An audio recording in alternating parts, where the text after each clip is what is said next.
So we might have a spill, an oil spill or something, I don't know.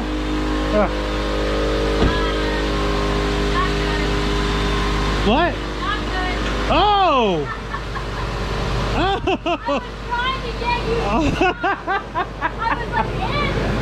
I know what that is. You know what that is, right?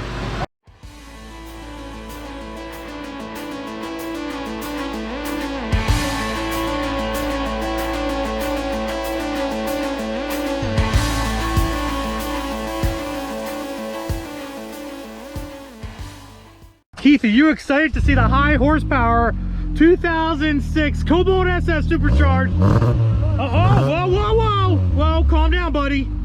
Calm down. What is up, YouTube? How's everybody out there doing today? I hope you guys are having a freaking fabulous day. We got Kelly Alker here. Hi. She drove the Cadillac. Cadillac's done. Made some okay horsepower. Not bad. But we do obviously have the Cobalt SS. Final thing that needs done with this thing is dyno tuning. Keith's pit stop down here in Gettysburg, PA is definitely going to hook us up and help us get it all sorted out on these badass wheels, these Motegis. They had like 50. Keith's like, this thing's a piece of shit.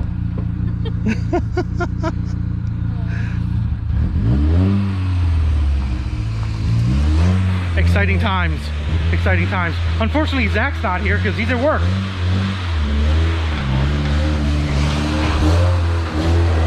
Woo-hoo-hoo, doggy. Look at that.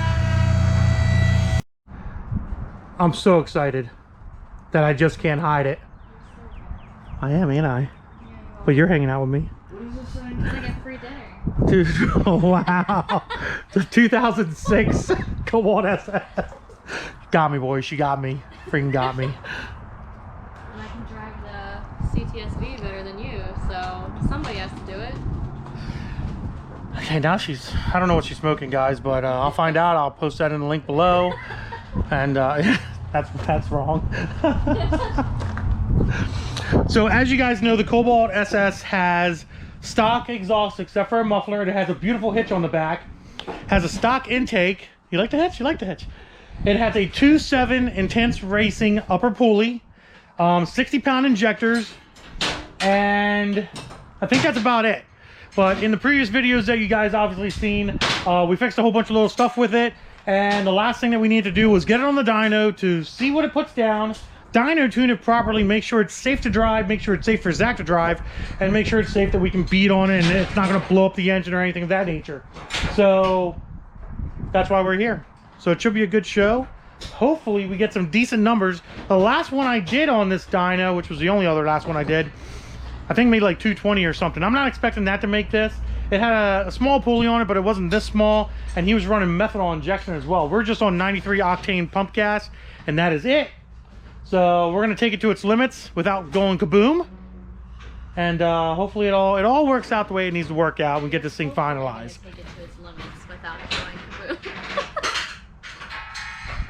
We got another car to drive home, so it's not that big of a deal.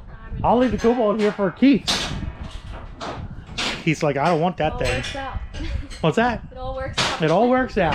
All right, I gotta get my laptop. Got our fan hooked up. You excited? You look excited. Oh, I gotta get a thumbnail. I need a thumbnail. Oh my god. Yeah? Okay. That's a good thumbnail right there. That's not a thumbnail. That's a demonetization nail. Oh. And painted nails, by the way. Everything's getting set up. We're reading our RPM and torque. Alrighty. Ooh, doggy.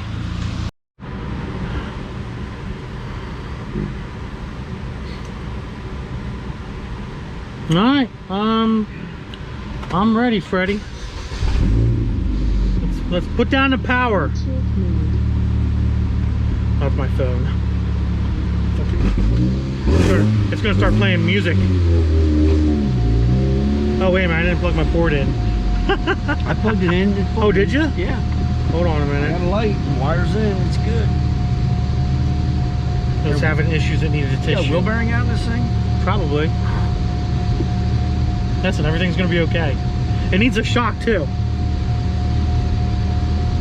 Alright, we're looking for 11/8. That's probably lean as fuck. At the time, idle. Woo! Can't see spark now.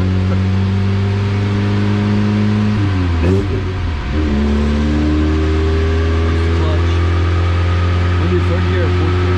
Fourth gear. I need to see spark knock though here.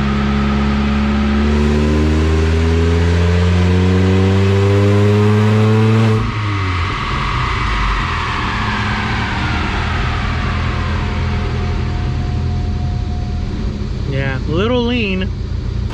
Little on the lean side. You can pull that over to you if you want to. Yeah, let me stupid. These seats suck. They have you like buried in these seats. I can't get out of them.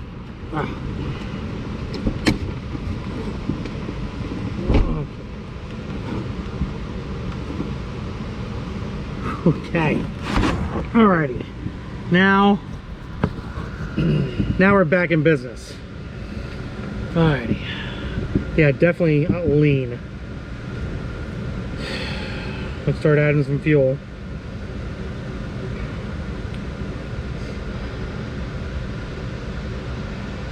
I'll add in the math table.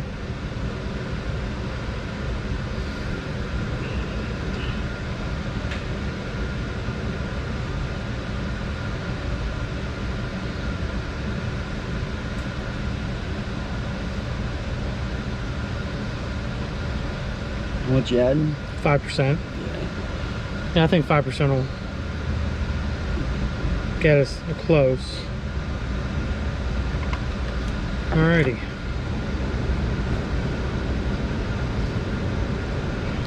That run made, you only took it up to like 3,200 RPM. Yeah. And it made 131, 209 torque. Dude, 209 torque's pretty fucking impressive. I'm not gonna lie. For not being able to see spark knock or anything. It didn't feel like it was knocking though, so definitely can feel it if it was. Yeah. Low fuel. Yeah. Seems like it's a pretty steady curve. Let's show you guys. I know you're all interested. We are in STD, by the way. You can see how lean it was running. You can see the curves. Go ahead and start her up. Let me see if I can, I want to make sure I can read spark knock here.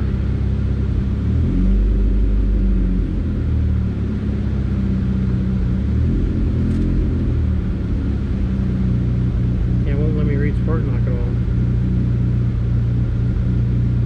Can you read it on there?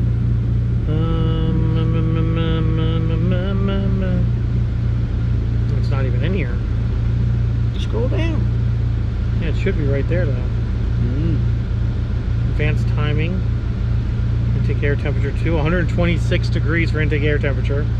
It's hotter than balls in there. So good, will it? What's that? It won't heat soak at all, will it? Yeah. O2 voltages. Nothing. Nothing. Well, let's put it in there. Add channel.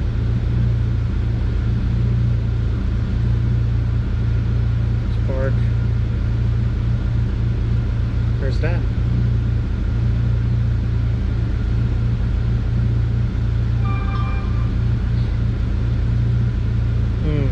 Engine. Spark ignition. Retard. Ah, there it is. Got it.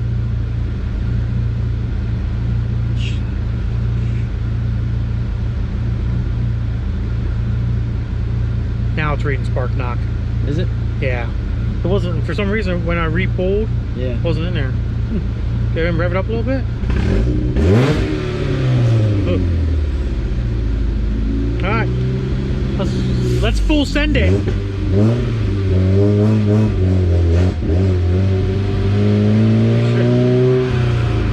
Camera's leaving me.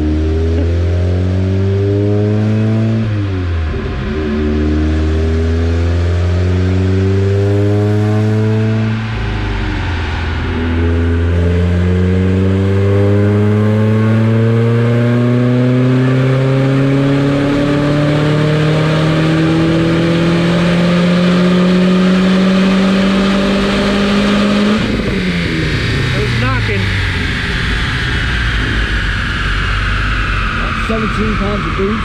Yeah, it's like 17, 18 pounds of boost. Yeah, like 17, 18 pounds of boost is what it was pushing. I'll look on my scanner here, but there you go. 226, 221.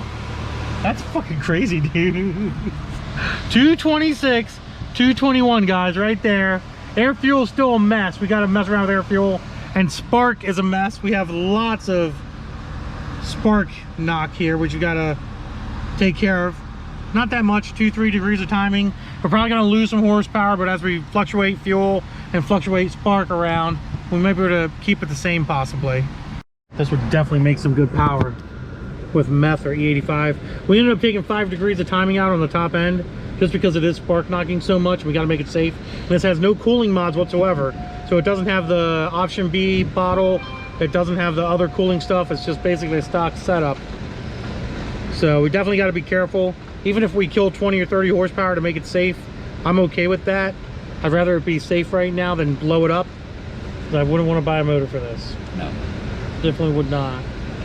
But 226, 224, man, that's not bad with spark knock. And air fuel looked good. I kind of like where air fuel was, honestly. 11.9, 11.8, 12.0.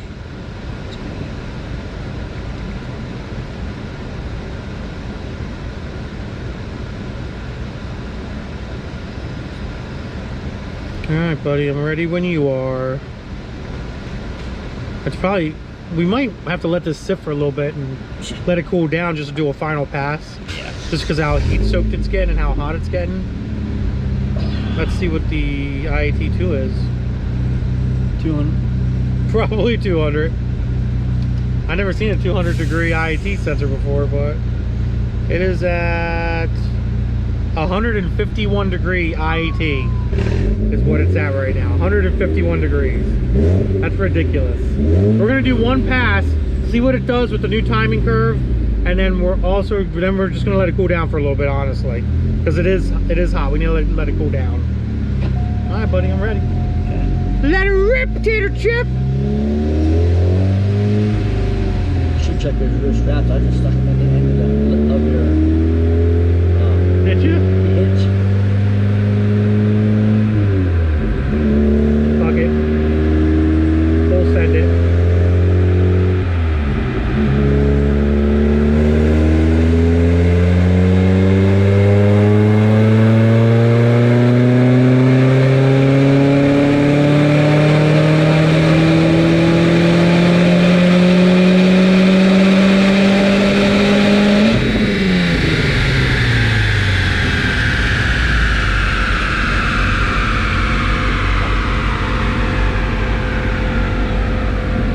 Okay, we don't have any spark knock, which is a good thing.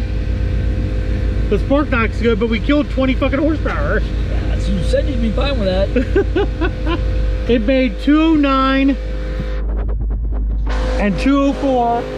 Air fuel was definitely the same. Air fuel looked really good, but you could tell how much it really killed. So we might have a spill. An oil spill or something, I don't know. Ugh. What? Oh! Oh! I know what that is. You know what that is, right? Too much cranking. We need a catch can on this thing. That's crazy. You know what it was? It was this. Yeah. Just take it all on time. Yeah, as it blows the front seal out or something. Did it do it on? How many passes did it do it on? The third, the last pass. And I'm like, hello! You guys are coming. I'm like, it's going everywhere. It's going everywhere. Well, now we have an oily mess. So that's because of crankcase pressure, guys. It's blowing it out the dipstick tube because of how much pressure it's building. So that's entertaining. We're gonna have to clean that up, and we're gonna let it cool down. We're probably gonna do one final pass just to double check everything, make sure it's good, and then obviously you guys know the next thing we're gonna have to have on here is a catch can, something to keep this thing from doing that. But yeah, very entertaining. Very entertaining. Yeah, can you come up here and hold the dipstick in for us? All right, we're gonna do one more pass just to verify everything. Everything's looking good. We're gonna have Kelly hold it just in case anything goofy happens. Take my camera. Oh my God. Ugh. Yeah.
No, not this time. Oh, that's good. That was a clean pull. Yeah. That was definitely a clean pull. Are we done? Yeah, we're done, buddy. Thank you very much. All right, guys.